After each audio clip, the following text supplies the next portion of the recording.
setidaknya ada 5 poin penting. Yang pertama, kalau kita merasa bahwasanya kita ini tukang bohong, maka harusnya kita itu ketemu sama orang yang kita anggap memiliki wibawa.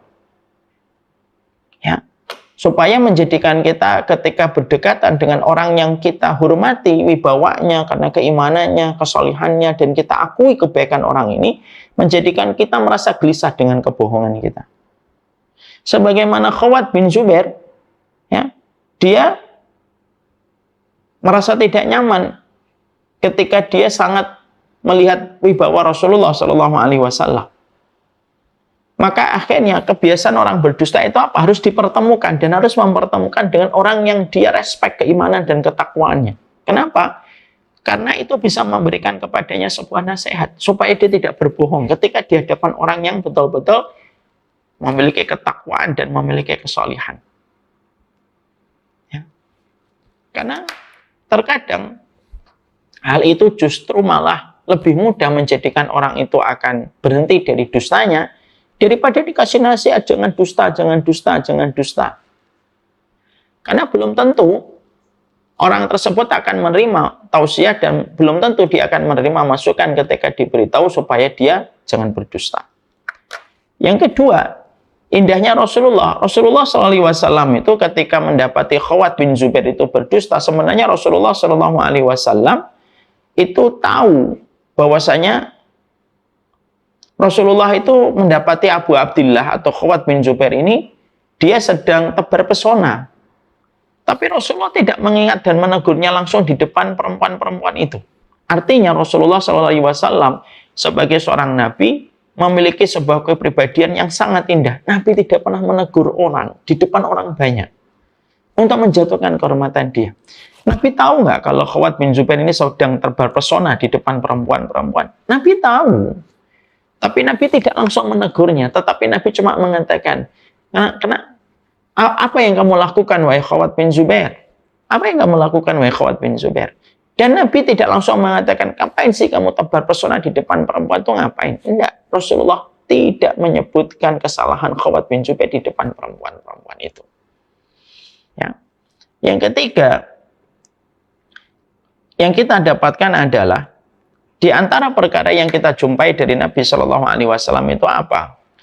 Bahwasanya Nabi itu mengetahui Khawat bin Zubair itu berbohong, maka Nabi caranya ketika Nabi itu mengingatkan Khawat bin Zubair itu indah.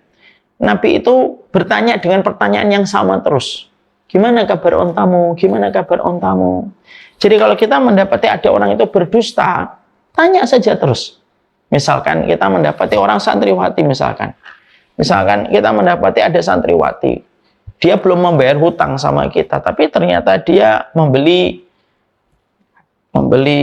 barang yang lumayan mahal gitu, tapi dia bisa membeli, maka kita boleh nanya, wah habis beli ini ya, berapa harganya?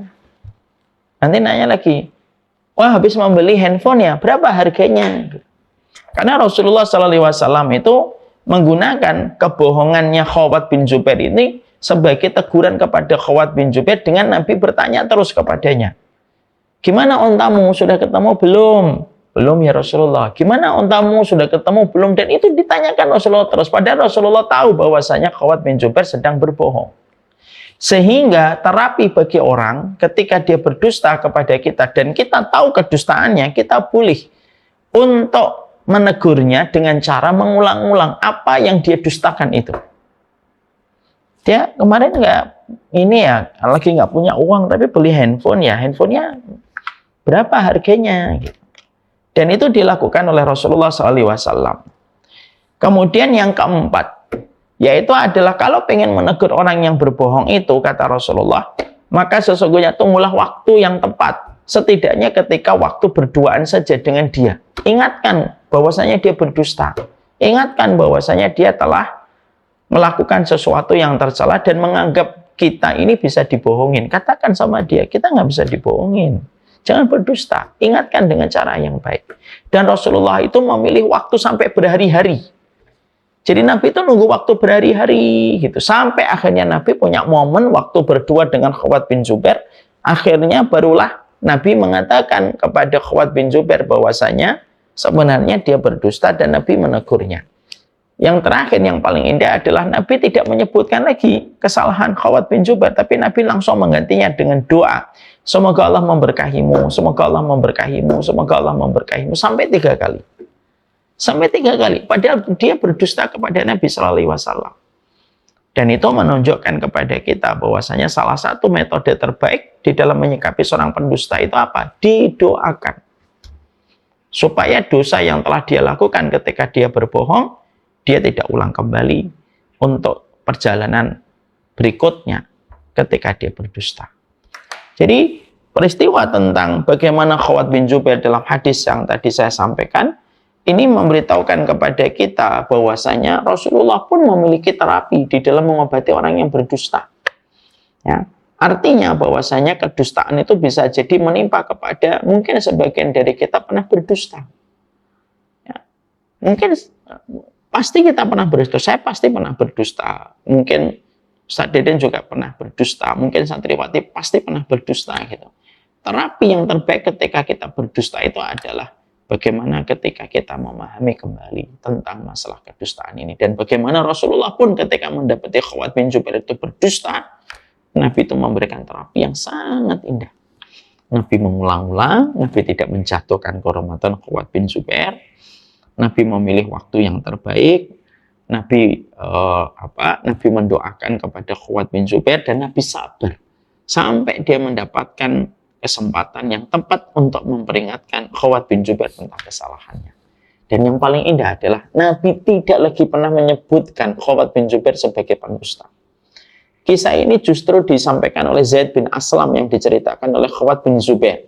Jadi kisah ini bukan datang dari Nabi, karena Nabi setelah tahu Khawat bin Jubair itu berdusta, Nabi tidak pernah mengungkit-ungkit dustanya Khawat bin Jubair untuk menunjukkan orang yang paling lapang hatinya dan orang yang paling luas jiwanya, yaitu adalah Rasulullah Shallallahu Alaihi Wasallam. Inilah yang kita pahami tentang masalah dusta. Insya Allah yang ini penjelasan, masih ada satu penjelasan lagi tentang masalah dusta menyebabkan jatuhnya sebuah kejahatan. Barakallahu fikum. Semoga kita senantiasa mampu menjaga diri kita dengan kejujuran di dalam kehidupan kita. Semoga Allah memberkahi dalam setiap perjalanan kita, insya Allah. Amin ya rabbal alamin. Ini yang dapat saya sampaikan.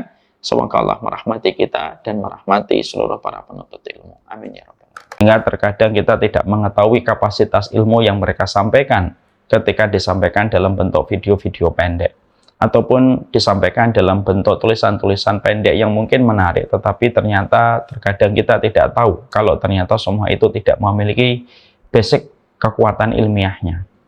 Inilah yang menjadikan kita berhati-hati bahwasanya pada kehidupan kita hari ini bukan kita tidak boleh untuk mengambil ilmu, tapi tentunya ada prioritas bagi seorang muslim dan tidak ada prioritas bagi kehidupan kita, kecuali prioritas kita adalah tetap perkataan Allah, perkataan Rasul, perkataan para ulama yang menjadi petunjuk di dalam kehidupan kita, yang membebaskan kita dari banyak titik buta di dalam perjalanan kita. Tidak ada yang tahu tentang hakikat kehidupan kecuali Allah, dan tidak ada orang yang paling sempurna mendapatkan ilmunya dari Allah kecuali adalah Nabi. Dan tidak ada orang yang diajari oleh Nabi supaya kita selamat kecuali adalah Nabi Muhammad kepada kita selaku umatnya. Inilah yang menjadikan kita akhirnya memahami kenapa kita mempelajari tentang qawaid nabawiyah, yaitu tentang kaedah-kaedah Nabi di dalam kehidupan, supaya kita paham perjalanan kehidupan kita sangat memerlukan kaedah. Kaedah ini menjadi rambu-rambu di dalam perjalanan kehidupan kita, supaya kita tidak terperosok kepada setiap kerusakan. Kita hari ini akan melanjutkan kaedah yang ke-10. Kaedah yang ke-10 itu adalah bagaimana. Kaidah yang ke-10 adalah fa'innal kadhiba yahdi ilal fujur. Sesungguhnya kebohongan dan kedustaan itu bisa menjerumuskan seseorang kepada sebuah kejahatan. Inilah yang menjadi pembahasan kita. Pada kesempatan pertemuan yang terakhir kita telah membahas bahwasanya setidaknya ada 2 perkara yang tentunya saya ulang kembali sebagai sebuah bentuk reminder. Pertama, bahwasanya tidak ada anggota tubuh kita yang paling banyak memasukkan manusia ke dalam surga, dan tidak ada anggota tubuh kita yang paling banyak memasukkan manusia ke dalam neraka kecuali adalah urusan lisannya. Makanya Rasulullah mengatakan aktsara ma yudkhilu an-nas an-nara al-ajwafan. Tidak ada perkara yang paling banyak memasukkan manusia ke dalam neraka kecuali dua lubang mulutnya dan lubang kemaluannya. Sehingga perkara inilah yang menjadikan setiap orang mukmin yang mereka bercita-cita untuk mendapatkan surga, maka tidak ada perkara yang paling kita jaga kecuali adalah urusan lidah kita dan urusan apa yang kita bicarakan dan apa yang kita tulis. Sebuah kebaikan dimulai dari lisan yang baik dan sebuah keburukan dimulai dari sebuah lisan yang buruk. Apa yang kita jumpai dalam beberapa hari ini tidak lepas dari keburukan lisan, keburukan tutur kata, dan keburukan ketika menyikapi sesuatu, sehingga tidak mampu untuk memberikan penjelasan yang baik, sehingga akhirnya melukai banyak hati masyarakat. Ini juga dalam kejadian beberapa hari ini juga kita mendapati banyak orang yang juga berbohong, menyikapi satu pemberitaan, lalu berlebihan ketika menyikapi satu pemberitaan, lalu tanpa sadar ketika menyikapi pemberitaan itu dia juga berbohong. Tapi disitulah kita paham, kaidah kebaikan di dalam kehidupan selalu dimulai dari masalah lisan. Makanya sampai akhirnya kita mendapati para ulama mereka mengatakan tidak ada bagian yang terbaik dalam kehidupan manusia kecuali lidahnya, dan tidak ada bagian yang terbaik dari seorang manusia kecuali adalah urusan, yaitu adalah bagian lidahnya. Yang kedua yang kita dapati bahwasanya urusan lisan itu merupakan urusan yang sangat penting. Makanya sampai kita mendapati bagaimana Allah ketika menurunkan malaikat Raqib dan Atid, sebenarnya malaikat Raqib dan Atid itu mengawasi semua yang dilakukan manusia dari tangannya, kakinya, rambutnya, kepalanya. Dari kebaikan akan dicatat oleh malaikat Raqib, dari keburukan akan dicatat oleh malaikat Atid. Tapi yang unik di dalam surat Qaf, Allah menyampaikan ma yalfidhu min qaulin illa ladaihi raqibun atid. Tidak ada satu ucapan kecuali ucapan itu disaksikan oleh malaikat Raqib Atid. Mari kita soroti ayat ini. Yang dilakukan manusia bukan hanya ngomong, tapi yang dilakukan manusia itu berjalan, memegang, berpikir, dan lain sebagainya. Dan sesungguhnya tugasnya malaikat Raqib dan Atid itu bukan hanya memperhatikan omongan orang, tapi memperhatikan semua perbuatan yang dilakukan oleh seorang manusia. Tapi kenapa di dalam ayat itu Allah menjelaskan bahwasanya malaikat itu ditugaskan untuk mencatat setiap lafaz yang diucapkan oleh manusia, walaupun tugasnya malaikat Raqib dan Atid itu bukan hanya mencatat perkataan yang diucapkan manusia. Maka sesungguhnya ketika disebutkan bahwasanya tugasnya malaikat Raqib dan Atid adalah mencatat setiap perkataan yang keluar dari mulutnya manusia, walaupun tugas mereka bukan hanya itu, untuk menjelaskan bahwasanya ternyata urusan lidah dan apa yang diproduksi oleh lisan itu sangatlah mempengaruhi kebaikan dan akhirat. Makanya Allah menyebutkannya bahwasanya malaikat Raqib dan Atid mencatat setiap apapun yang keluar dari lidahnya manusia untuk mewakili dari semua perbuatan manusia itu dimulai dari ucapan lisannya. Ya. Ini menunjukkan kepada kita bahwasanya kalau menyebut sesuatu maka itulah yang paling penting. Saya sebutkan sebuah contoh yang gampang. Kalau kita disebutkan nama Portugal, maka yang pertama kali yang kita pikirkan sebagai laki-laki biasanya adalah Ronaldo. Ya, padahal padahal warga Portugal dan warga bangsa Portugal itu jumlahnya jutaan. Tapi kenapa yang kita ingat itu adalah Ronaldo? Ya karena yang paling berkesan dan paling memberikan memori tentang Portugal itu adalah Ronaldo. Itu menenggelamkan bahwasanya Portugal pernah menjajah negeri kita. Ini menjelaskan kepada kita kenapa yang dilakukan manusia itu banyak, tapi kenapa yang disebutkan oleh Allah bahwasanya yang dicatat oleh malaikat Raqib dan Atid yang diawasi adalah omongannya, walaupun malaikat Raqib dan Atid bukan hanya mengawasi omongan manusia, untuk menjelaskan bahwasanya urusan omongan dan urusan lisan itu urusan besar, sampai Allah menyebutkan untuk mewakili setiap perbuatan yang dilakukan oleh manusia. Maka inilah yang menjadikan kita akhirnya memperhatikan betul. Seorang hafidz Quran, kalau dia tidak memperhatikan lisannya, maka pasti semua apa yang dia usahakan dan ikhtiarkan ketika dia menghafalkan Quran bisa rusak gara-gara lisannya yang rusak. Coba saja ada seorang hafidzoh, mungkin hafalannya luar biasa, murojaahnya bagus, tapi kalau setiap ngomong, maka omongannya itu di dalamnya ada dusta, omongannya tidak benar, omongannya menyakiti, omongannya lebih cenderung provokatif dan cenderung untuk menuduh orang, maka hafalan Qur'annya itu menjadi hilang. Orang lalu tidak respect kepadanya walaupun hafalannya 30 juz hanya karena ketika dia tidak menjaga lisannya. Tapi bisa jadi sebaliknya, seorang wanita yang buruk itu tampak manis ketika dia bisa mengatakan kalimat-kalimat yang baik. Itulah bagaimana lisan itu sangat mempengaruhi kepribadian dan sangat mempengaruhi penilaian manusia kepada seseorang, dilihat dan diukur bagaimana ucapan lisannya. Untuk memberikan arti kepada kita bahwasanya urusan lisan dan urusan lidah adalah urusan yang besar dan tidak bisa dipandang oleh sebelah mata. Seorang mu'alim, sebagus apapun seorang mu'alim, tapi kalau dia tidak mampu menguasai lidahnya, maka mu'alim itu akan menjadi mu'alim yang tidak memiliki respek, yang tidak mendapatkan respek dari murid-muridnya. Tapi kadang-kadang ada mu'alim mungkin tidak terlalu pintar. Sungguhnya laknat Allah itu bagi mereka yang berdusta. Laknatnya Allah bagi mereka yang berdusta. Ya. Maka sesungguhnya jauh dari rahmatnya Allah, dan benang merahnya sama dengan iblis. Iblis itu adalah makhluk yang disifati dengan kalimat laknat. Dan siapa makhluk yang paling pendusta? Makhluk yang paling pendusta itu syaitan. Mari kita ambil sebuah dalil. Maka Baitul Mal pernah dijaga oleh Abu Hurairah dalam hadis riwayat Muslim. Ketika Abu Hurairah menjaga Baitul Mal, maka ada maling yang ditangkap sama Abu Hurairah. Intinya, ketika Abu Hurairah menangkap maling itu dan akan dibawa kepada Nabi, maka maling itu ketakutan dan berkata, "Aku jelaskan kepadamu satu ilmu, tapi lepaskan aku ya. Jangan bawa aku kepada Nabi Muhammad." Abu Hurairah mendapatkan tawaran ilmu, merupakan perkara yang paling beliau cintai dalam hidup, yaitu adalah ilmu. Akhirnya Abu Hurairah mengatakan, "Oke, ajarkan kepadaku satu ilmu." Maka maling itu yang ditangkap oleh Abu Hurairah mengatakan, "Kalau kamu mau tidur, maka bacalah ayat kursi, maka tidak ada satupun yang bisa mengganggumu ketika kamu tidur membaca ayat kursi." Setelah itu dilepaskan maling itu. Pagi harinya Rasulullah mengingatkan kepada Abu Hurairah, "Tadi malam ada maling, wahai Abu Hurairah." "Ada ya Rasulullah." "Kenapa kamu lepaskan?" "Karena dia mengajariku ilmu." Maka Nabi berkata, "Apa yang diajarkan maling yang kamu tangkap tadi malam itu?"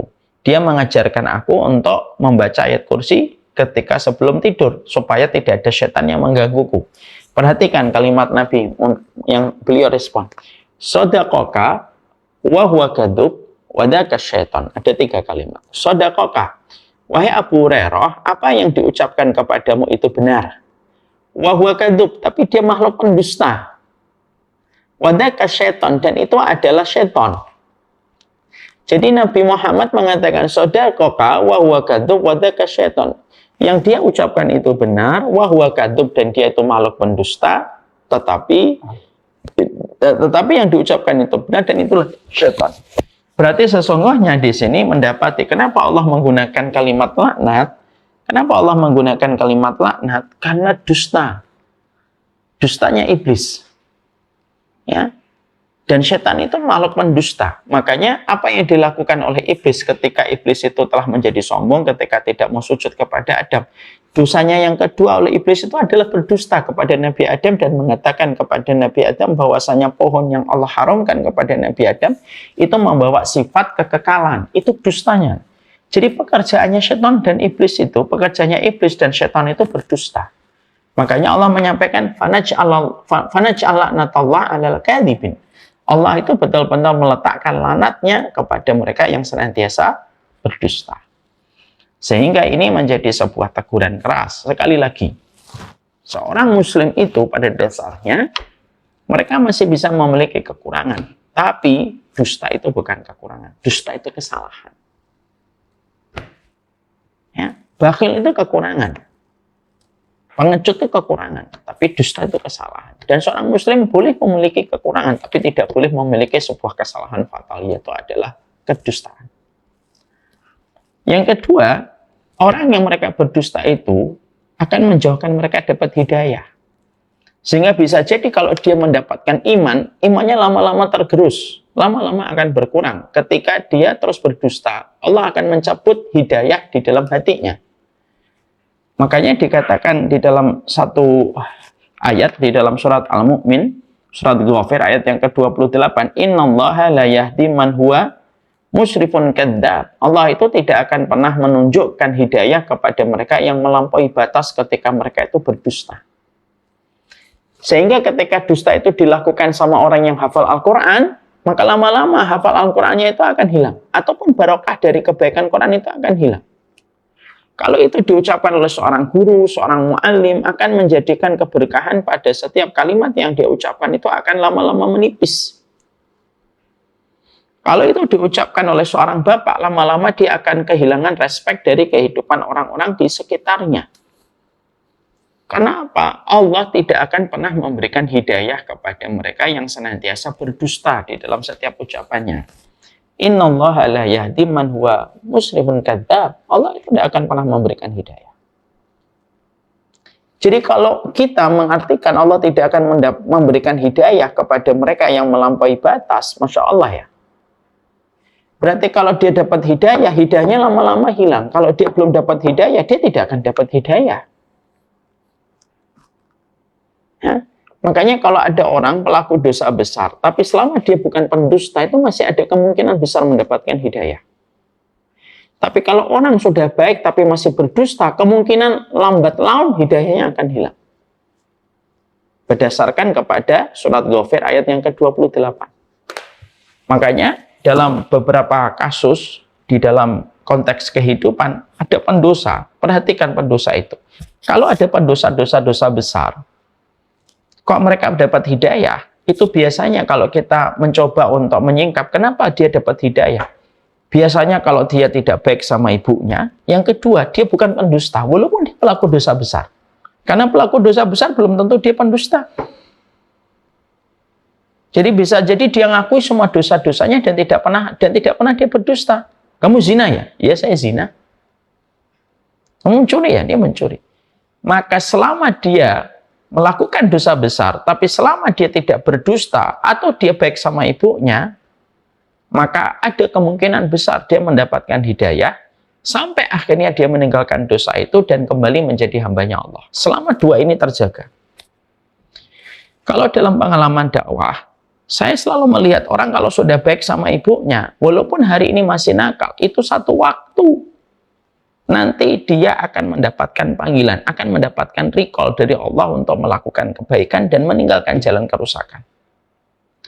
Maka dari ayat ini, surat Ghafir 28 pun sama. Kalau manusia itu selama dia tidak berdusta, walaupun dia melakukan dosa besar, satu waktu bisa jadi Allah memberikan kepadanya hidayah sampai meninggalkan dosa-dosa itu. Tapi kalau ada orang ahli ibadah, ahli taat, ahli Quran, tapi dia berdusta, hidayahnya akan hilang. Karena yang menyebabkan hidayah itu hilang itu adalah kedustaan. Hidayah itu bisa hilang, dicabut dari hatinya. Ya. Sehingga kalau orang itu sudah sering berdusta, hidayah yang ada di dalam hatinya, hidayah yang sudah melekat pada hidupnya pun akan hilang kalau dia sudah berdusta. Dan itulah dahsyatnya dusta. Kenapa? Dusta dan hidayah itu tidak berkumpul di hati manusia di tempat yang sama. Dia tidak akan kumpul di tempat hati yang sama. Sehingga akhirnya dia bisa menjadi hilang. Yang ketiga, jahatnya. Yang ketiga, tercelanya dusta itu apa? Karena jahatnya dusta. Orang kalau sudah berdusta itu jahat. Kenapa dia bisa dikatakan orang yang paling khianat dan paling berdusta? Dikatakan dalam satu riwayat, orang yang khianat adalah kamu memberitakan kepadamu sebuah berita yang dia mempercayai berita yang kamu sampaikan padahal kamu sedang berdusta kepadanya. Itu kan khianat itu. Itu jahat sekali. Orang sudah memberikan kepercayaan kepada salah satu metode terbaik di dalam menyikapi seorang pendusta itu apa? Didoakan supaya dosa yang telah dia lakukan ketika dia berbohong, dia tidak ulang kembali untuk perjalanan berikutnya ketika dia berdosa. Alhamdulillah wa may yudlil fala hadiyalah. Asyhadu an la ilaha illallah wa asyhadu anna Muhammadan abduhu wa rasuluh.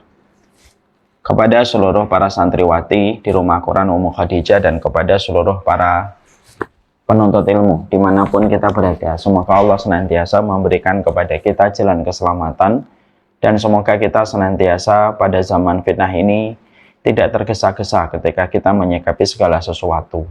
Semakin fitnah itu semakin tebal, semakin gelap perjalanan kehidupan kita untuk mengetahui mana yang benar dan mana yang salah.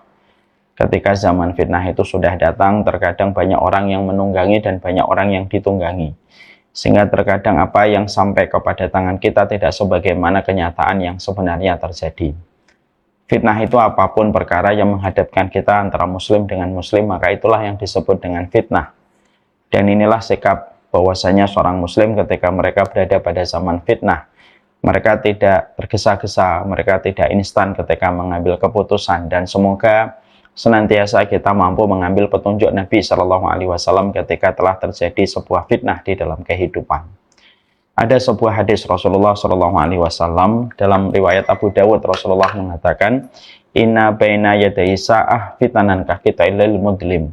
Sesungguhnya menjelang datangnya hari kiamat nanti banyak sekali fitnah yang menjelang pada kehidupan sebagaimana potongan malam yang begitu gelap gulita.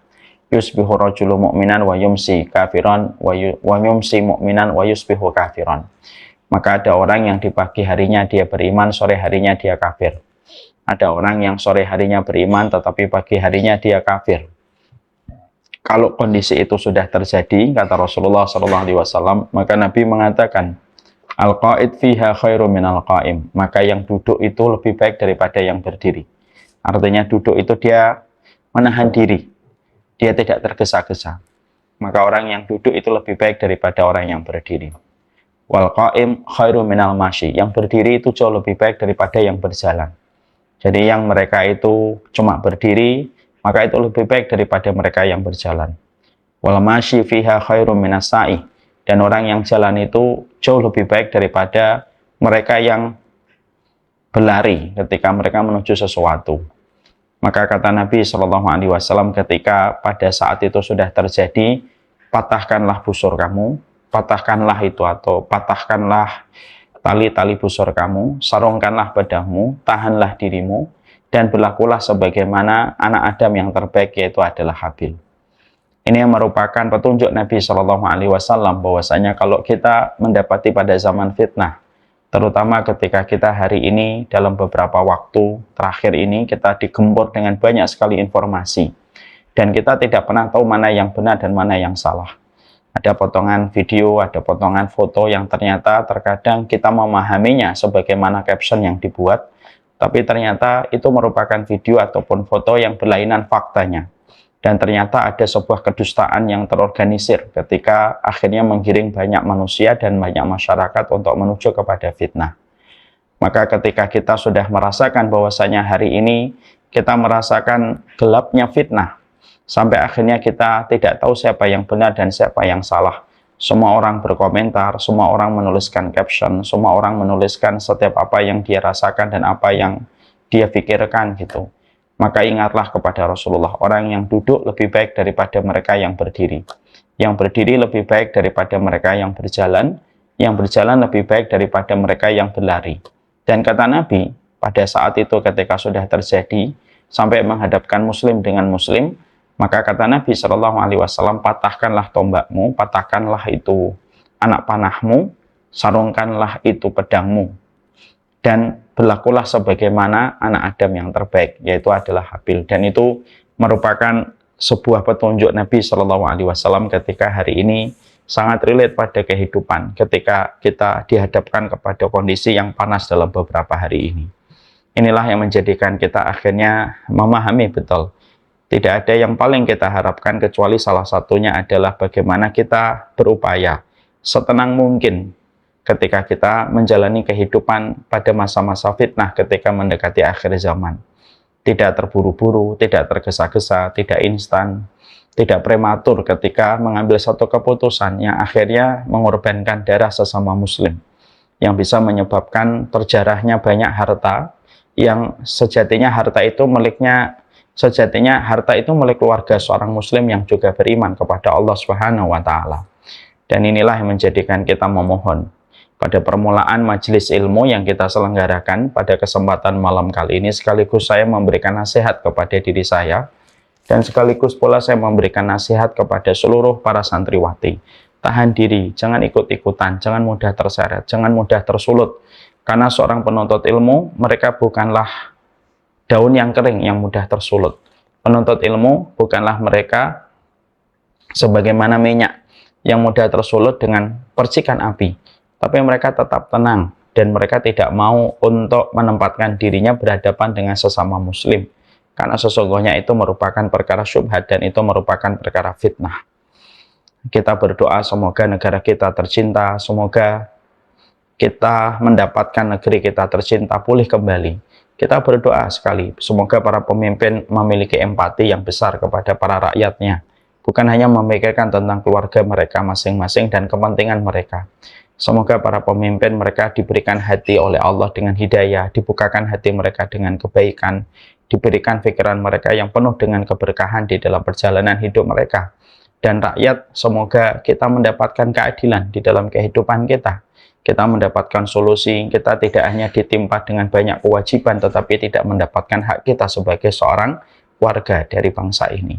Inilah pentingnya bagi kita pada zaman fitnah, mengembalikan sikap kita yang terbaik ketika kita hidup pada zaman fitnah, yaitu adalah apapun yang menghadapkan kita antara muslim dengan muslim, maka tahanlah diri kita dan janganlah sampai diri kita melukai seorang muslim, walaupun mungkin kita sedang mendapatkan kemarahan itu ada di dalam hati dan dada kita. Inilah pentingnya bagi kita untuk berdoa setiap waktunya dan setiap saatnya. Allahumma inna na'udzubika minal fitani ma dhahara minha wa ma batan. Inilah yang menjadikan kita selalu berdoa, ya Allah, hindarkanlah kami dari segala macam fitnah yang nampak dan tidak nampak. Semoga Allah memberikan ini di dalam kehidupan kita. Amin insyaallah. Alhamdulillah, tentunya senantiasa kita bersyukur kepada Allah bahwasanya pada kesempatan hari ini Allah masih memberikan kesempatan untuk kita di dalam kita menuntut ilmu. Semoga Allah senantiasa memberikan kepada kita hati yang istiqomah untuk tetap membuka hati kita, membuka jiwa kita untuk tetap senantiasa menerima ilmu di dalam perjalanan kehidupan kita. Semoga Allah senantiasa mengawetkan setiap kenikmatan yang Allah berikan kepada kita. Dan kita berdoa semoga dosa-dosa kita, kemaksiatan kita tidak mencabut nikmat yang Allah sudah berikan kepada kita. Tidaklah dicabutnya sebuah kenikmatan kecuali karena dosa dan kemaksiatan yang telah kita lakukan. Maka Allah menyampaikan, wa ma asabakum min musibatin fabima kasabat aydikum. Tidak ada musibah yang menimpa kepada kamu sekalian kecuali musibah itu disebabkan karena ulah tanganmu sendiri. Dan kita berdoa di dalam kita bersyukur. Semoga setiap dosa yang telah kita lakukan, semoga kemaksiatan yang telah kita kerjakan tidak menjadi sebab dihalalkannya untuk dicabutnya nikmat yang sudah Allah berikan di dalam kehidupan kita. Kita merasakan nikmatnya di dalam kehidupan kita hari ini berislam, beriman, dan semoga kenikmatan-kenikmatan ini tidak dicabut oleh Allah disebabkan dosa dan kemaksiatan yang pernah kita perbuat. Kepada Allah kita bersyukur dan kepada Allah kita menggantungkan segala harapan kita. Dan semoga Allah menuntun kita kepada perkara yang menjadikan kita bertambah syukurnya, bertambah sabarnya, dan bertambah ridhonya di dalam perjalanan hati kita ketika kita bersujud dan menyembah kepada Allah. Amin ya rabbal alamin. Seluruh penuntut ilmu, para santriwati di Madrasah Senen Malam, Rumah Quran Ummu Khadijah. Kita tentunya paham bahwasanya ketika kita hari ini pada zaman begitu deras informasi, tidak ada perkara yang paling kokoh untuk kita pegang kecuali adalah perkataan Rasulullah. Informasi yang sejatinya membanjiri kita setiap waktu dengan potongan pendek video ataupun potongan-potongan caption yang beredar begitu ramai di dalam kehidupan kita, menjadikan kita semakin menguatkan hati kita. Tidak ada yang paling pantas menyibukkan pikiran kita kecuali adalah 3. Perkataan Allah, perkataan Rasul, dan perkataan para ulama yang membawa kehangatan dan kesejukan di dalam hati kita.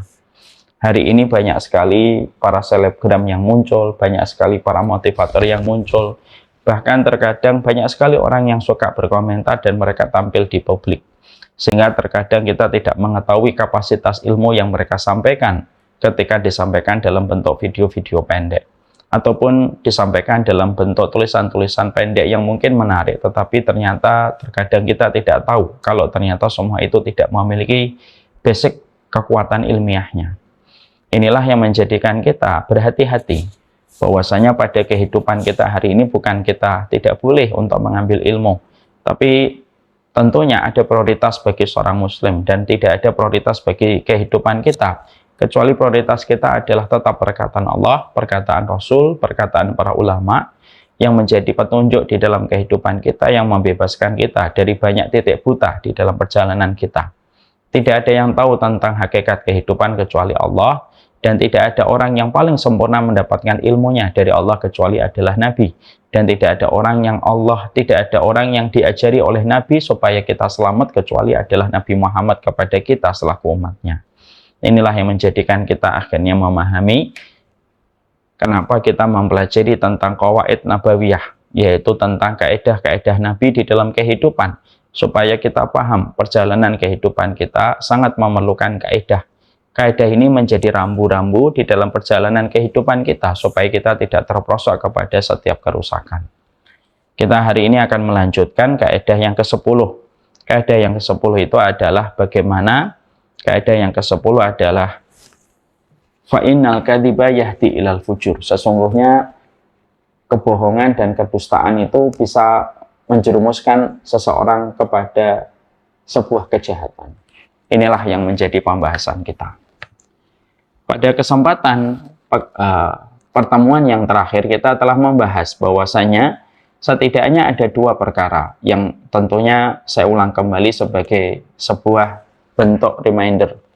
Pertama, bahwasanya tidak ada anggota tubuh kita yang paling banyak memasukkan manusia ke dalam surga, dan tidak ada anggota tubuh kita yang paling banyak memasukkan manusia ke dalam neraka kecuali adalah urusan lisannya. Makanya Rasulullah mengatakan aktsara ma yudkhilu an-nas an-nara al-ajwafan. Tidak ada perkara yang paling banyak memasukkan manusia ke dalam neraka kecuali dua lubang mulutnya dan lubang kemaluannya. Sehingga perkara inilah yang menjadikan setiap orang mukmin yang mereka bercita-cita untuk mendapatkan surga, maka tidak ada perkara yang paling kita jaga kecuali adalah urusan lidah kita dan urusan apa yang kita bicarakan dan apa yang kita tulis. Sebuah kebaikan dimulai dari lisan yang baik, dan sebuah keburukan dimulai dari sebuah lisan yang buruk. Apa yang kita jumpai dalam beberapa hari ini tidak lepas dari keburukan lisan, keburukan tutur kata, dan keburukan ketika menyikapi sesuatu, sehingga tidak mampu untuk memberikan penjelasan yang baik, sehingga akhirnya melukai banyak hati masyarakat. Ini juga dalam kejadian beberapa hari ini juga kita mendapati banyak orang yang juga berbohong, menyikapi satu pemberitaan, lalu berlebihan ketika menyikapi satu pemberitaan, lalu tanpa sadar ketika menyikapi pemberitaan itu dia juga berbohong. Tapi disitulah kita paham kaidah kebaikan di dalam kehidupan selalu dimulai dari masalah lisan. Makanya sampai akhirnya kita mendapati para ulama mereka mengatakan tidak ada bagian yang terbaik dalam kehidupan manusia kecuali lidahnya, dan tidak ada bagian yang terbaik dari seorang manusia kecuali adalah urusan, yaitu adalah bagian lidahnya. Yang kedua yang kita dapati bahwasanya urusan lisan itu merupakan urusan yang sangat penting. Makanya sampai kita mendapati bagaimana Allah ketika menurunkan malaikat Raqib dan Atid, sebenarnya malaikat Raqib dan Atid itu mengawasi semua yang dilakukan manusia dari tangannya, kakinya, rambutnya, kepalanya. Dari kebaikan akan dicatat oleh malaikat Raqib, dari keburukan akan dicatat oleh malaikat Atid. Tapi yang unik di dalam surat Qaf, Allah menyampaikan ma yalfidhu min qaulin illa ladaihi raqibun atid. Tidak ada satu ucapan kecuali ucapan itu disaksikan oleh malaikat Raqib Atid. Mari kita soroti ayat ini. Yang dilakukan manusia bukan hanya ngomong, tapi yang dilakukan manusia itu berjalan, memegang, berpikir, dan lain sebagainya. Dan sesungguhnya tugasnya malaikat Raqib dan Atid itu bukan hanya memperhatikan omongan orang, tapi memperhatikan semua perbuatan yang dilakukan oleh seorang manusia. Tapi kenapa di dalam ayat itu Allah menjelaskan bahwasanya malaikat itu ditugaskan untuk mencatat setiap lafaz yang diucapkan oleh manusia, walaupun tugasnya malaikat raqib dan atid itu bukan hanya mencatat perkataan yang diucapkan manusia. Maka sesungguhnya ketika disebutkan bahwasanya tugasnya malaikat raqib dan atid adalah mencatat setiap perkataan yang keluar dari mulutnya manusia, walaupun tugas mereka bukan hanya itu, untuk menjelaskan bahwasanya ternyata urusan lidah dan apa yang diproduksi oleh lisan itu sangatlah mempengaruhi kebaikan dan akhirat. Makanya Allah menyebutkannya bahwasanya malaikat raqib dan atid mencatat setiap apapun yang keluar dari lidahnya manusia untuk mewakili dari semua perbuatan manusia itu dimulai dari ucapan lisannya. Ya. Ini menunjukkan kepada kita bahwasanya kalau menyebut sesuatu maka itulah yang paling penting. Saya sebutkan sebuah contoh yang gampang. Kalau kita disebutkan nama Portugal, maka yang pertama kali yang kita pikirkan sebagai laki-laki biasanya adalah Ronaldo. Ya, padahal warga Portugal dan warga bangsa Portugal itu jumlahnya jutaan. Tapi kenapa yang kita ingat itu adalah Ronaldo? Ya karena yang paling berkesan dan paling memberikan memori tentang Portugal itu adalah Ronaldo. Itu menenggelamkan bahwasanya Portugal pernah menjajah negeri kita.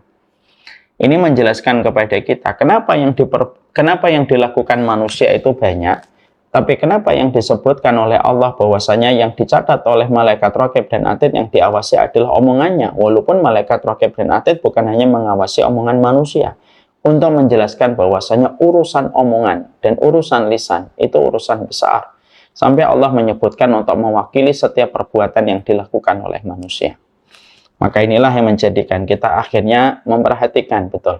Seorang hafidz Quran, kalau dia tidak memperhatikan lisannya, maka pasti semua apa yang dia usahakan dan ikhtiarkan ketika dia menghafalkan Quran bisa rusak gara-gara lisannya yang rusak. Coba saja ada seorang hafidzoh, mungkin hafalannya luar biasa, murojaahnya bagus, tapi kalau setiap ngomong, maka omongannya itu di dalamnya ada dusta, omongannya tidak benar, omongannya menyakiti, omongannya lebih cenderung provokatif dan cenderung untuk menuduh orang, maka hafalan Qur'annya itu menjadi hilang. Orang lalu tidak respect kepadanya walaupun hafalannya 30 juz hanya karena ketika dia tidak menjaga lisannya. Tapi bisa jadi sebaliknya, seorang wanita yang buruk itu tampak manis ketika dia bisa mengatakan kalimat-kalimat yang baik. Itulah bagaimana lisan itu sangat mempengaruhi kepribadian dan sangat mempengaruhi penilaian manusia kepada seseorang, dilihat dan diukur bagaimana ucapan lisannya. Untuk memberikan arti kepada kita bahwasanya urusan lisan dan urusan lidah adalah urusan yang besar dan tidak bisa dipandang oleh sebelah mata. Seorang mu'alim, sebagus apapun seorang mu'alim, tapi kalau dia tidak mampu menguasai lidahnya, maka mu'alim itu akan menjadi mu'alim yang tidak memiliki respek, yang tidak mendapatkan respek dari murid-muridnya. Tapi kadang-kadang ada mu'alim, mungkin tidak terlalu pintar, tapi karena dia lembut di dalam ucapannya selalu benar, tidak ada dusta di dalam ucapannya, maka walaupun mu'alim ini tidak terlalu pintar, tapi mereka memiliki kekuatan lisan yang baik, dan setiap waktu mampu memproduksi setiap kalimat-kalimat di lisannya dengan kalimat yang baik. Kekurangannya dia dengan latar belakang mungkin pendidikannya yang tidak terlalu tinggi akan terbantu ketika dia mampu memiliki lisan yang baik. Nah, inilah yang dinamakan dengan urusan penting dalam kehidupan seorang muslim.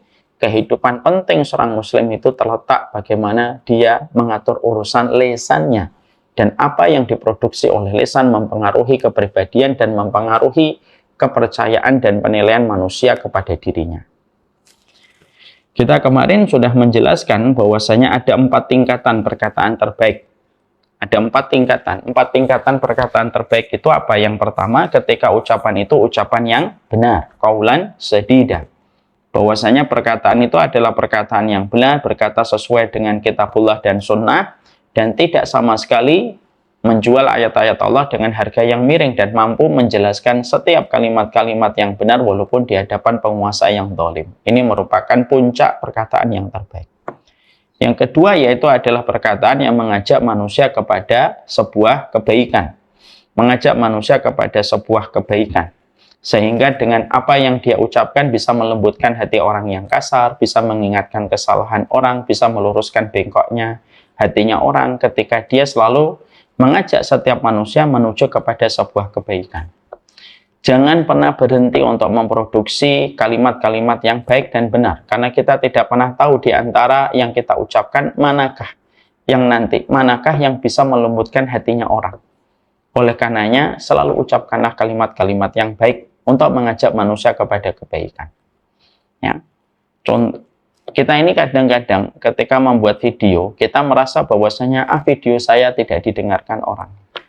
Padahal bisa jadi video itu kita menganggapnya biasa, tapi bisa jadi bagi sebagian orang yang melihatnya tanpa kita sadari dan mendengarnya, bisa menjadikan dia berubah luar biasa. Saya sering sekali membuktikan sendiri. Saya terkadang mendapati ada 1-2 video yang saya merasa pada materi di tempat itu dan pada materi di kajian itu biasa. Tapi ternyata bagi sebagian orang yang mendengarnya, mereka merasakan manfaatnya yang luar biasa. Walaupun saya merasa materi itu adalah materi yang biasa, mungkin saya sedang kelelahan dan keletihan. Tapi ternyata sering sekali saya mendapatkan feedback dari komentar orang, Ustadz, Masya Allah, materinya pada tema ini sangat menyentuh hati saya. Padahal saya merasa biasa. Itulah yang menjadikan kita mendapatkan sebuah input. Terus sampaikanlah yang baik untuk mengajak manusia kepada kebaikan, karena kita tidak pernah tahu pada setiap kalimat yang kita ucapkan, manakah yang bisa mengetuk pintu hati manusia untuk melakukan kebaikan. Yang ketiga, yaitu adalah ucapan yang baik itu adalah ucapan yang tentunya memilih diksi dan kalimat-kalimat yang lembut, yang kiranya tidak menyakitin orang. Dan kiranya kita tidak menuntut orang supaya tidak sensitif, tapi kita yang sensitif sebelum kita mengucapkan setiap kalimat yang akan didengarkan orang lain. Karena sesungguhnya setan itu bisa menjadi penumpang gelap di setiap kalimat-kalimat yang kita ucapkan. Kalau kalimat yang baik saja ternyata bisa ditunggangi oleh setan, apalagi kalimat-kalimat yang buruk. Sehingga sangat rawan sekali untuk bisa menyebabkan permusuhan, pertikaian yang panjang ketika kita tidak memperhatikan setiap diksi, ketika kita mengelontarkan setiap kalimat yang keluar dari lisan kita.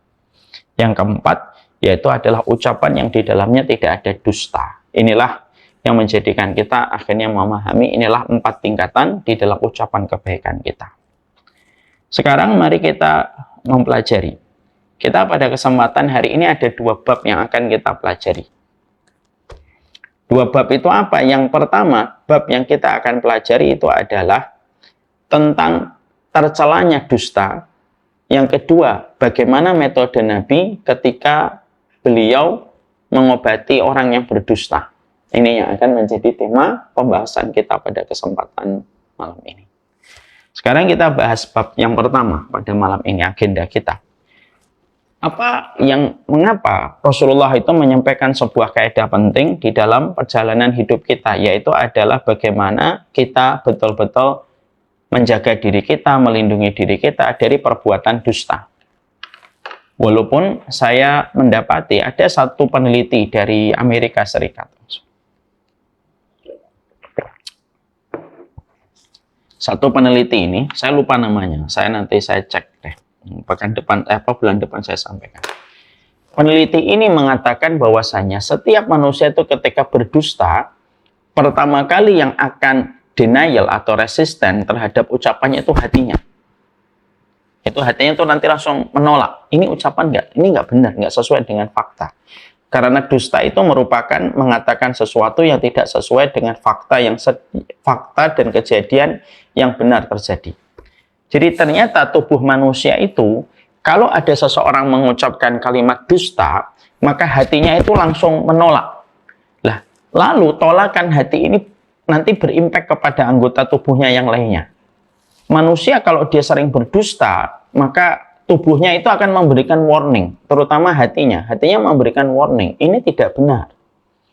Maka hatinya itu nanti memberikan warning, memberikan alarm kepada tubuhnya, dan terkadang bisa melepaskan hal-hal yang tidak baik yang akan dirasakan oleh tubuhnya. Kalau dia terus-terusan dia berdusta, itu membawa impact dan akan membawa efek keburukan yang akan menurunkan standar kualitas kesehatan dirinya. Ini peneliti dari Amerika. Jadi dia mengatakan kalau orang itu berdusta, misalkan dia mengatakan ini bukan gelas, ini adalah piring. Maka seketika hatinya itu menolak. Enggak, itu bukan piring, itu gelas. Kamu bohong. Hatinya itu langsung bohong. Apalagi ketika kita kaitkan dengan surat Al-Qiyamah, balil insanu ala nafsihi basirah walau alqama adirah.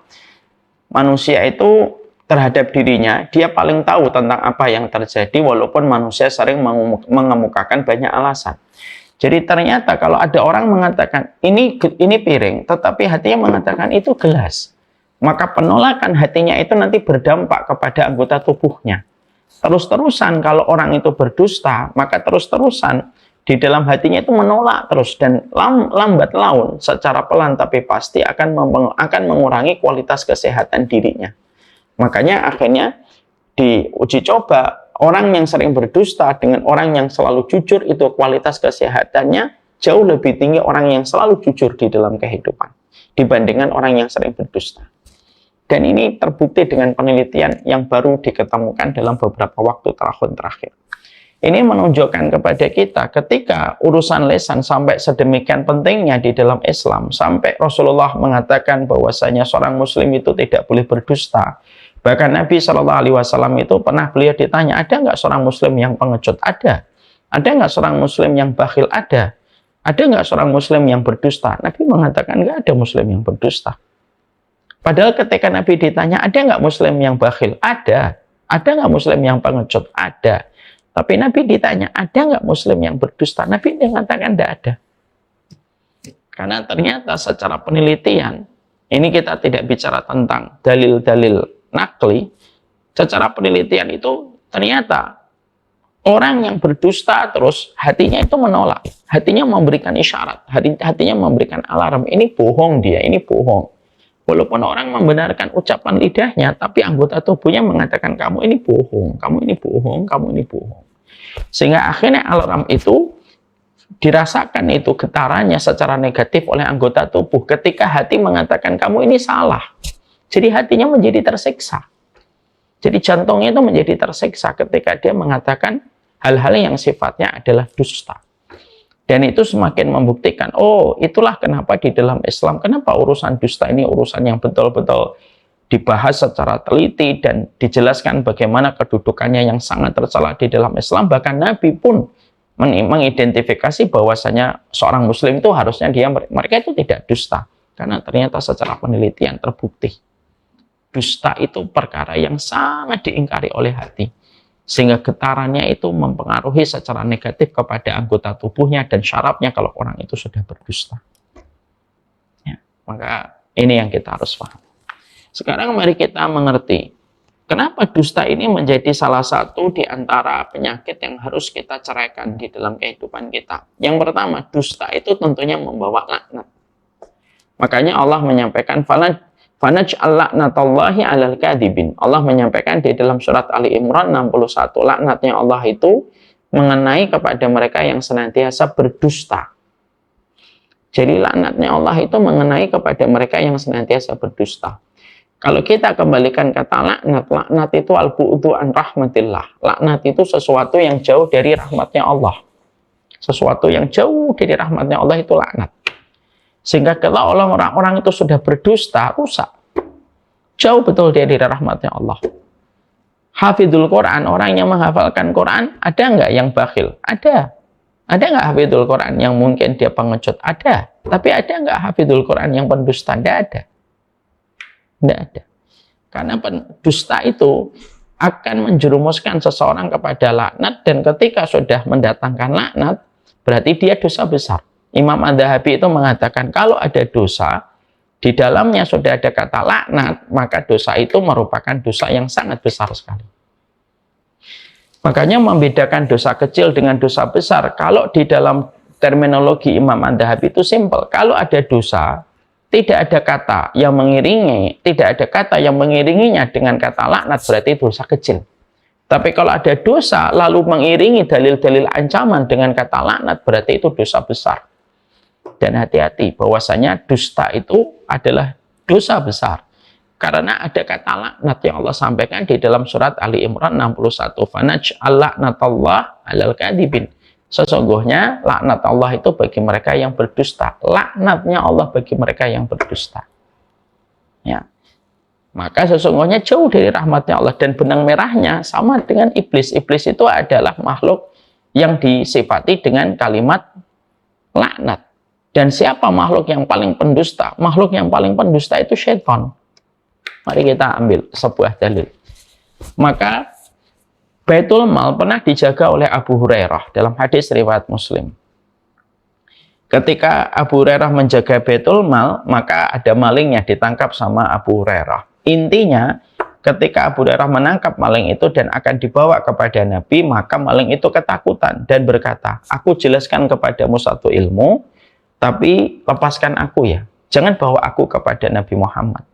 Abu Hurairah mendapatkan tawaran ilmu, merupakan perkara yang paling beliau cintai dalam hidup, yaitu adalah ilmu. Akhirnya Abu Hurairah mengatakan, "Oke, ajarkan kepadaku satu ilmu." Maka maling itu yang ditangkap oleh Abu Hurairah mengatakan, "Kalau kamu mau tidur, maka bacalah ayat kursi. Maka tidak ada satupun yang bisa mengganggumu ketika kamu tidur membaca ayat kursi." Setelah itu dilepaskan maling itu. Pagi harinya Rasulullah mengingatkan kepada Abu Hurairah, "Tadi malam ada maling, wahai Abu Hurairah." "Ada ya Rasulullah." "Kenapa kamu lepaskan?" "Karena dia mengajariku ilmu." Maka Nabi berkata, "Apa yang diajarkan maling yang kamu tangkap tadi malam itu?" "Dia mengajarkan aku untuk membaca ayat kursi ketika sebelum tidur, supaya tidak ada setan yang menggangguku." Perhatikan kalimat Nabi yang beliau respon.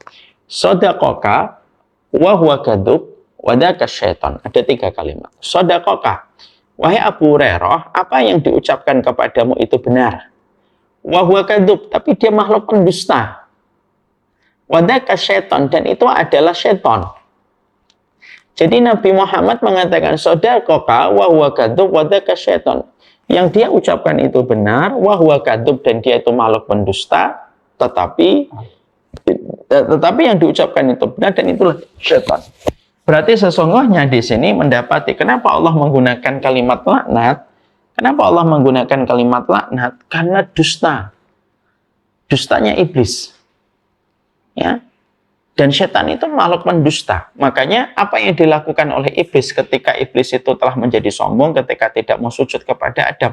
Dosanya yang kedua oleh iblis itu adalah berdusta kepada Nabi Adam dan mengatakan kepada Nabi Adam bahwasanya pohon yang Allah haramkan kepada Nabi Adam itu membawa sifat kekekalan. Itu dustanya. Jadi pekerjaannya setan dan iblis itu, pekerjaannya iblis dan setan itu berdusta. Makanya Allah menyampaikan fanaj'al la'natallah 'alal kadzibin.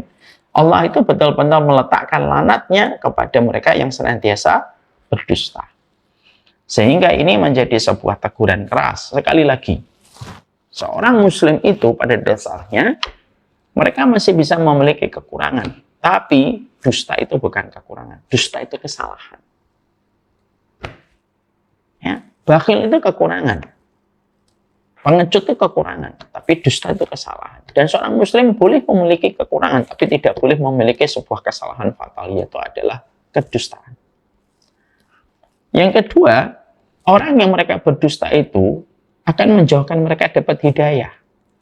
Sehingga bisa jadi kalau dia mendapatkan iman, imannya lama-lama tergerus, lama-lama akan berkurang. Ketika dia terus berdusta, Allah akan mencabut hidayah di dalam hatinya.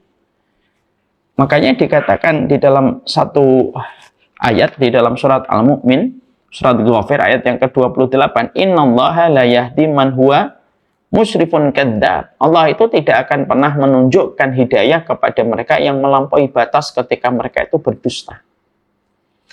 Sehingga ketika dusta itu dilakukan sama orang yang hafal Al-Quran, maka lama-lama hafal Al-Qurannya itu akan hilang. Ataupun barokah dari kebaikan Quran itu akan hilang. Kalau itu diucapkan oleh seorang guru, seorang mu'allim, akan menjadikan keberkahan pada setiap kalimat yang dia ucapkan itu akan lama-lama menipis. Kalau itu diucapkan oleh seorang bapak, lama-lama dia akan kehilangan respek dari kehidupan orang-orang di sekitarnya. Karena apa? Allah tidak akan pernah memberikan hidayah kepada mereka yang senantiasa berdusta di dalam setiap ucapannya. Innallaha la yahdi man huwa musyrifun kadzdzab. Allah tidak akan pernah memberikan hidayah. Jadi kalau kita mengartikan Allah tidak akan memberikan hidayah kepada mereka yang melampaui batas, Masya Allah ya.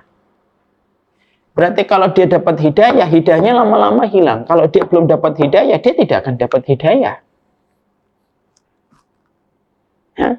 Makanya kalau ada orang pelaku dosa besar, tapi selama dia bukan pendusta, itu masih ada kemungkinan besar mendapatkan hidayah. Tapi kalau orang sudah baik tapi masih berdusta, kemungkinan lambat laun hidayahnya akan hilang. Berdasarkan kepada surat Ghafir ayat yang ke-28. Makanya dalam beberapa kasus di dalam konteks kehidupan ada pendosa. Perhatikan pendosa itu. Kalau ada pendosa dosa besar, kok mereka dapat hidayah? Itu biasanya kalau kita mencoba untuk menyingkap kenapa dia dapat hidayah. Biasanya kalau dia tidak baik sama ibunya, yang kedua dia bukan pendusta walaupun dia pelaku dosa besar. Karena pelaku dosa besar belum tentu dia pendusta. Jadi bisa jadi dia ngakui semua dosa-dosanya dan tidak pernah dia berdusta. Kamu zina ya? Ya saya zina. Kamu mencuri ya? Dia mencuri.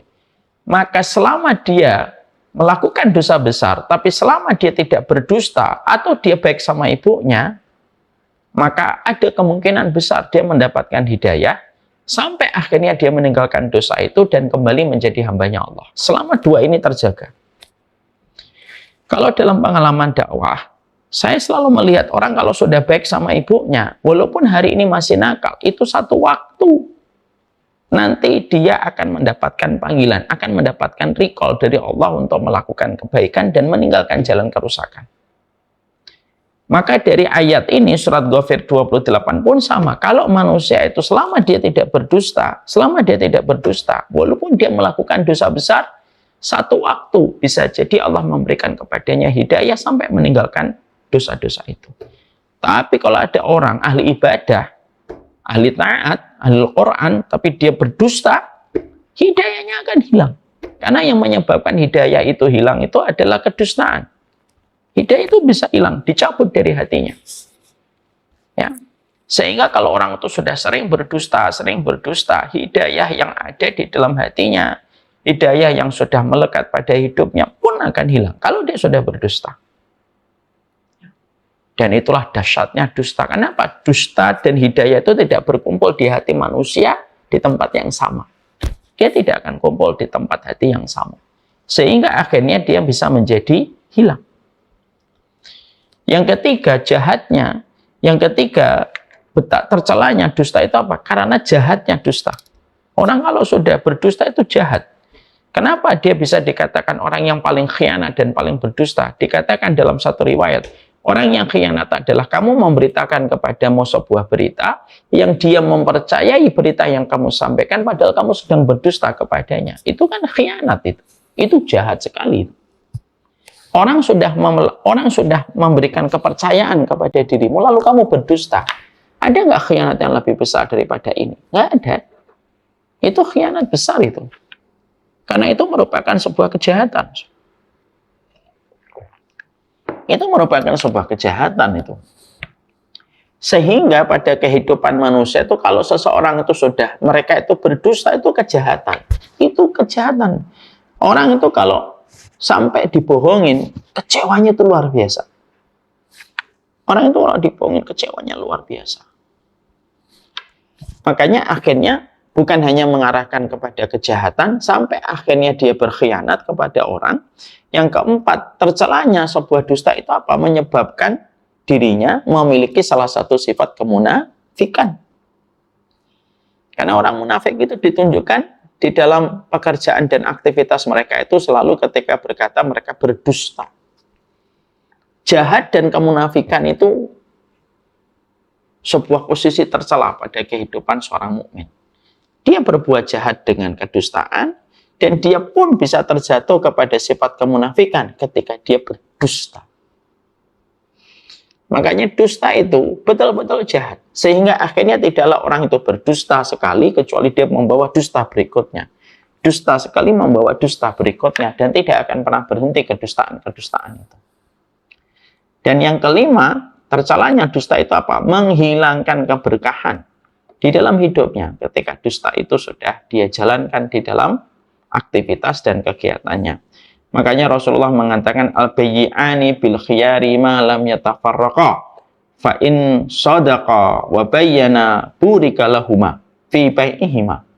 Kata Rasulullah, orang yang melakukan transaksi jual beli, mereka memiliki hak khiyar. Hak khiyar itu hak membatalkan atau melanjutkan transaksi selama mereka belum pisah. Jadi kalau kita jual beli, maka pembelinya membatalkan boleh selama masih dalam satu majelis. Kata Rasulullah, kalau keduanya mereka saling jujur, maka sesungguhnya mereka mendapatkan keberkahan dari transaksi mereka. Tapi kalau sampai mereka berdusta, maka sesungguhnya muhiqat barakatu bai'ihima, Allah akan menghapuskan barokah dari transaksi perdagangan mereka. Muhiqat barakatu, yaitu dikatakan oleh Rasulullah muhiqat barakatu bai'ihima, yaitu adalah dihilangkan keberkahan. Berarti hilangnya kebaikan dalam kehidupan seorang mukmin itu adalah ketika mereka berdusta. Barokahnya hilang. Barokahnya hilang sekali. Sehingga pendidikan terbaik seorang bapak kepada anaknya yaitu adalah ketika melatih anaknya supaya anaknya itu selalu jujur di dalam bertutur kata. Dan dia tidak berdusta di dalam setiap ucapan dan setiap yang dia sampaikan. Dusta itu menghilangkan keberkahan. Jadi 5 perkara inilah yang menjadikan akhirnya seorang mukmin itu paham. Dusta itu menyebabkan kualitas kesehatan kita jadi terganggu karena hati akan mengirimkan getaran yang akan membawa efek keburukan untuk seluruh badan kita ketika hati selalu menolak setiap lidah dan lisan yang selalu berdusta. Selain itu pula ada 5. Dusta itu membawa laknat, dusta itu menyebabkan hilangnya hidayah, dusta itu menyebabkan terjadinya banyak kejahatan, menyebabkan orang memiliki sifat kemunafikan, dan yang kelima, yang paling mengerikan adalah bahwasanya dusta itu menghilangkan keberkahan di dalam kehidupan seorang mukmin ketika mereka berdusta. Sekuat apapun orang di dalam kebaikan, kalau sudah dusta, itu ibaratnya adalah satu toren atau satu ember yang bocor. Kebaikan apapun yang dia miliki akan hilang kalau dia berdusta. Kebaikannya akan hilang. Kalian menghafalkan Quran ibaratnya satu ember yang penuh dengan kebaikan. Kalau berdusta sekali ada satu titik bocornya. Berdusta lagi titik bocornya lagi. Berdusta lagi titik bocornya lagi. Berdusta lagi titik bocornya lagi. Sebanyak apapun kalian murojaah Quran, tapi kalau bocor itu embernya, apapun keberkahan dari hafalan Qurannya tidak akan ada yang tersisa selama seseorang itu sudah berdusta. Wa muhiqat barakatuhu, akan dihapuskan keberkahan yang ada pada diri orang kalau mereka itu sudah berdusta. Sekarang mari kita membahas bab yang kedua. Bagaimana caranya Nabi ketika Nabi itu menghilangkan penyakit dusta yang terjadi kepada seorang sahabat. Ada sebuah kisah yang bagus saya sampaikan di dalam satu riwayat. Ya, riwayat ini ada di dalam kitab sirah. Ya. Ada di dalam kitab sirah dijelaskan bahwasanya ada satu hadis dari Zaid bin Aslam. Bahwasanya beliau menyampaikan tentang seorang sahabat yang bernama Khawat bin Zubair. Zaid bin Aslam ini menceritakan tentang sebuah peristiwa dari seorang sahabat Khawat bin Zubair.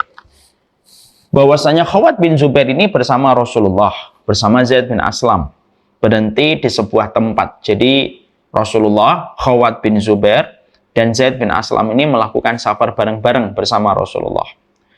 Maka Khawat bin Zubair ini keluar dari tendanya. Ketika masa istirahat, maka beliau keluar dari tendanya. Maka pada saat itu Zaid bin Aslam itu melihat perempuan-perempuan yang sedang berbincang-bincang. Lalu Khawat bin Zubair ini terpana dengan perempuan-perempuan yang sedang berbincang-bincang itu.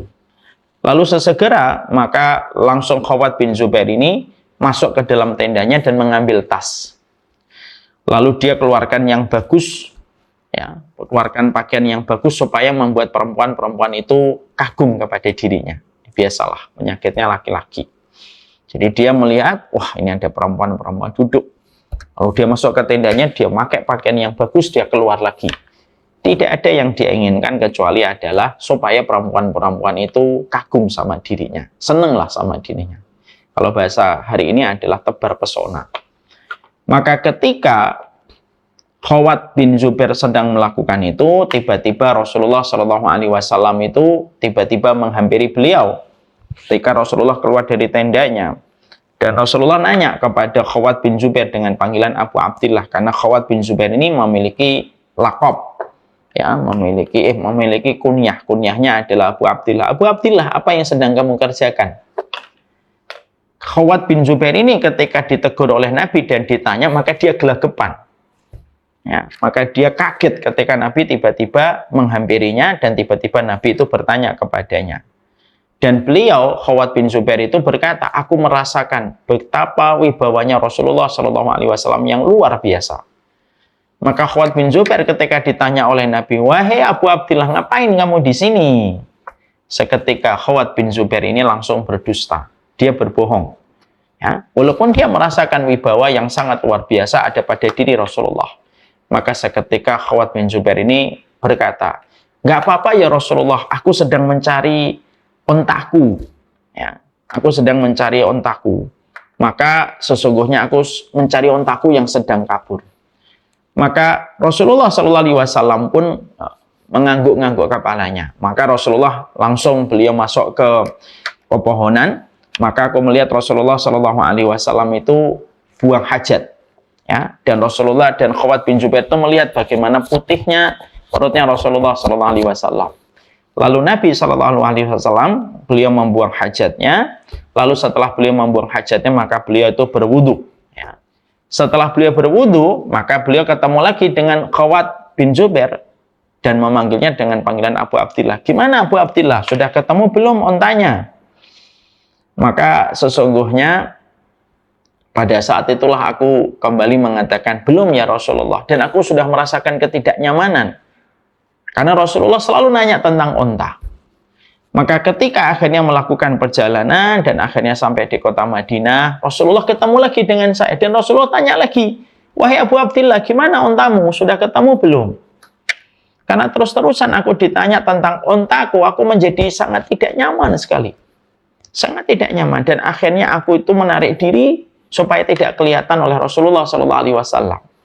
Maka beberapa hari aku tidak nampak di masjid karena aku khawatir nanti kalau ketemu Nabi SAW, Nabi akan menanyaiku kembali tentang ontaku. Padahal ontaku tidak lepas, ontaku tidak kabur. Maka akhirnya Rasulullah SAW akhirnya beberapa hari aku tidak berjumpa dengan beliau. Setelah beberapa hari aku merasakan rindu untuk datang ke Masjid Nabawi. Aku datang di saat masjid itu sepi, lalu aku sholat. Tanpa aku sadari ketika sedang aku sholat, tiba-tiba muncul Rasulullah SAW. Dan Rasulullah duduk di sampingku. Rasulullah duduk di sampingku. Maka aku memperpanjang sholatku supaya segera Rasulullah itu pergi dan aku tidak perlu ketemu dengan Rasulullah. Aku panjangkan sholatku dan ternyata Rasulullah menyadari kalau aku sedang memanjangkan sholatku. Maka Rasulullah berkata, panjangkanlah sholatmu, wahai Abu Abdillah. Aku akan tetap menunggumu sampai sholatmu selesai. Aku tetap akan menunggumu sampai sholatmu selesai, wahai Abu Abdillah. Maka akhirnya saat itu juga, akhirnya Khawat menyelesaikan salamnya dan berkata, ya Rasulullah, maafkan aku ya Rasulullah. Aku ingin menyampaikan kepadamu karena aku merasa tidak enak. Aku telah berbohong ya Rasulullah beberapa hari yang lalu. Aku sebenarnya bukan mencari ontaku yang hilang ya Rasulullah. Tapi sesungguhnya aku sedang menarik perhatian banyak wanita ketika aku lihat mereka di luar tenda gitu. Dan itulah yang aku lakukan ya Rasulullah. Dan akhirnya aku menyampaikan kepadamu ya Rasulullah. Ternyata bohong ini menggelisahkan aku sampai aku menjadikan enggan dan sungkan bertemu dengan dan berjumpa dengan engkau ya Rasulullah. Maka ketika Rasulullah SAW mendengarkan kalimat itu, bahwasanya memang ontanya Khawat bin Zubair ini memang tidak lepas, maka kalimat Rasulullah SAW itu indah. Beliau mengatakan, semoga Allah merahmatimu, wahai Abu Abdillah. Semoga Allah merahmatimu, wahai Abu Abdillah. Semoga Allah merahmatimu, Abu Abdillah. Dan itu diulang oleh Rasulullah 3 kali. Hadis ini ada di dalam hadis riwayat Tabrani di dalam Mu'jamul Kabir. Hadis ini memberikan kepada kita bahwasanya tips kalau kita mendapati ada orang itu berdusta, maka setidaknya ada beberapa poin penting yang kita harus dapatkan, ya, yang harus kita petik dari hadis tadi. Setidaknya ada 5 poin penting. Yang pertama, kalau kita merasa bahwasanya kita ini tukang bohong, maka harusnya kita itu ketemu sama orang yang kita anggap memiliki wibawa. Ya, supaya menjadikan kita ketika berdekatan dengan orang yang kita hormati wibawanya karena keimanannya, kesolihannya, dan kita akui kebaikan orang ini, menjadikan kita merasa gelisah dengan kebohongan kita. Sebagaimana Khawat bin Zubair, ya, dia merasa tidak nyaman ketika dia sangat melihat wibawa Rasulullah SAW.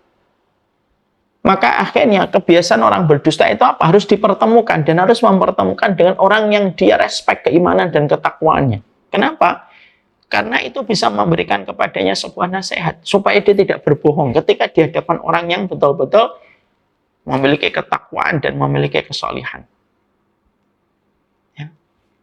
Karena terkadang hal itu justru malah lebih mudah menjadikan orang itu akan berhenti dari dustanya daripada dikasih nasihat, jangan dusta, jangan dusta, jangan dusta. Karena belum tentu orang tersebut akan menerima tausiah dan belum tentu dia akan menerima masukan ketika diberitahu supaya dia jangan berdusta. Yang kedua, indahnya Rasulullah SAW itu ketika mendapati Khawat bin Zubair itu berdusta, sebenarnya Rasulullah SAW itu tahu bahwasanya Rasulullah itu mendapati Abu Abdillah atau Khawat bin Zubair ini, dia sedang tebar pesona. Tapi Rasulullah tidak mengingat dan menegurnya langsung di depan perempuan-perempuan itu.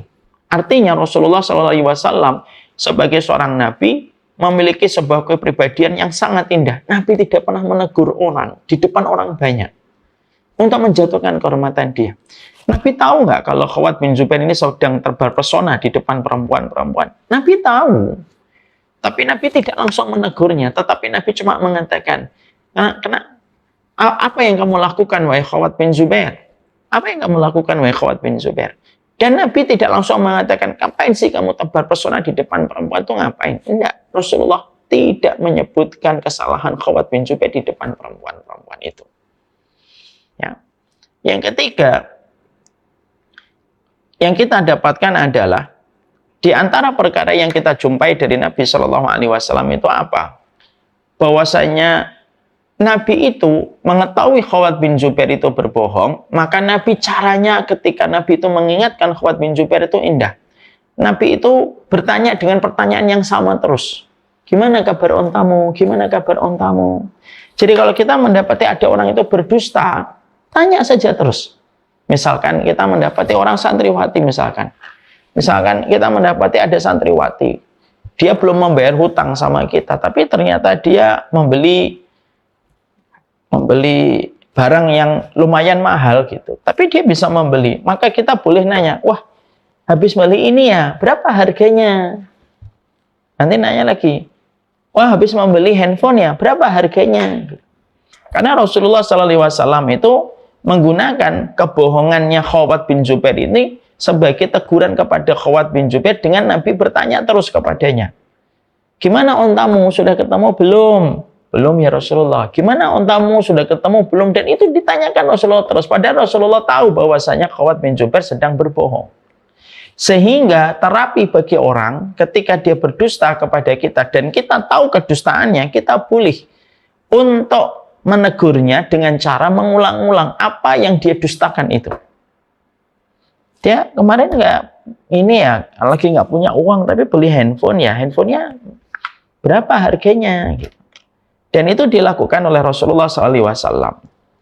Kemudian yang keempat, yaitu adalah kalau pengen menegur orang yang berbohong itu, kata Rasulullah, maka sesungguhnya tunggulah waktu yang tepat, setidaknya ketika waktu berduaan saja dengan dia. Ingatkan bahwasanya dia berdusta, ingatkan bahwasanya dia telah melakukan sesuatu yang tercela dan menganggap kita ini bisa dibohongin. Katakan sama dia, kita nggak bisa dibohongin. Jangan berdusta. Ingatkan dengan cara yang baik. Dan Rasulullah itu memilih waktu sampai berhari-hari. Jadi Nabi itu nunggu waktu berhari-hari gitu. Sampai akhirnya Nabi punya momen waktu berdua dengan Khawat bin Zubair. Akhirnya barulah Nabi mengatakan kepada Khawat bin Zubair bahwasanya sebenarnya dia berdusta dan Nabi menegurnya. Yang terakhir, yang paling indah adalah Nabi tidak menyebutkan lagi kesalahan Khawat bin Zubair, tapi Nabi langsung menggantinya dengan doa. Semoga Allah memberkahimu, semoga Allah memberkahimu, semoga Allah memberkahimu. Sampai 3 kali. Sampai 3 kali. Padahal dia berdusta kepada Nabi Shallallahu Alaihi Wasallam. Dan itu menunjukkan kepada kita bahwasanya salah satu metode terbaik di dalam menyikapi seorang pendusta itu apa? Didoakan. Supaya dosa yang telah dia lakukan ketika dia berbohong, dia tidak ulang kembali untuk perjalanan berikutnya ketika dia berdusta. Jadi peristiwa tentang bagaimana Khawat bin Zubair dalam hadis yang tadi saya sampaikan, ini memberitahukan kepada kita bahwasanya Rasulullah pun memiliki terapi di dalam mengobati orang yang berdusta. Ya, artinya bahwasanya kedustaan itu bisa jadi menimpa kepada mungkin sebagian dari kita pernah berdusta. Ya, mungkin pasti kita pernah berdusta. Saya pasti pernah berdusta. Mungkin Ustaz Deden juga pernah berdusta. Mungkin santriwati pasti pernah berdusta gitu. Terapi yang terbaik ketika kita berdusta itu adalah bagaimana ketika kita memahami kembali tentang masalah kedustaan ini. Dan bagaimana Rasulullah pun ketika mendapati Khawat bin Zubair itu berdusta, Nabi itu memberikan terapi yang sangat indah. Nabi mengulang-ulang, Nabi tidak menjatuhkan kehormatan Khawat bin Zubair. Nabi memilih waktu yang terbaik. Nabi Nabi mendoakan kepada Khawat bin Zubair dan Nabi sabar sampai dia mendapatkan kesempatan yang tepat untuk memperingatkan Khawat bin Zubair tentang kesalahannya. Dan yang paling indah adalah Nabi tidak lagi pernah menyebutkan Khawat bin Zubair sebagai pendusta. Kisah ini justru disampaikan oleh Zaid bin Aslam yang diceritakan oleh Khawat bin Zubair. Jadi kisah ini bukan datang dari Nabi, karena Nabi setelah tahu Khawat bin Zubair itu berdusta, Nabi tidak pernah mengungkit-ungkit dustanya Khawat bin Zubair untuk menunjukkan orang yang paling lapang hatinya dan orang yang paling luas jiwanya, yaitu adalah Rasulullah Shallallahu Alaihi Wasallam. Inilah yang kita pahami tentang masalah dusta. Insya Allah yang ini penjelasan, masih ada satu penjelasan lagi tentang masalah dusta menyebabkan jatuhnya sebuah kejahatan. Barakallahu fikum. Semoga kita senantiasa mampu menjaga diri kita dengan kejujuran di dalam kehidupan kita. Semoga Allah memberkahi dalam setiap perjalanan kita, insya Allah. Amin ya rabbal alamin. Ini yang dapat saya sampaikan. Semoga Allah merahmati kita dan merahmati seluruh para penuntut ilmu. Amin ya rabbal alamin.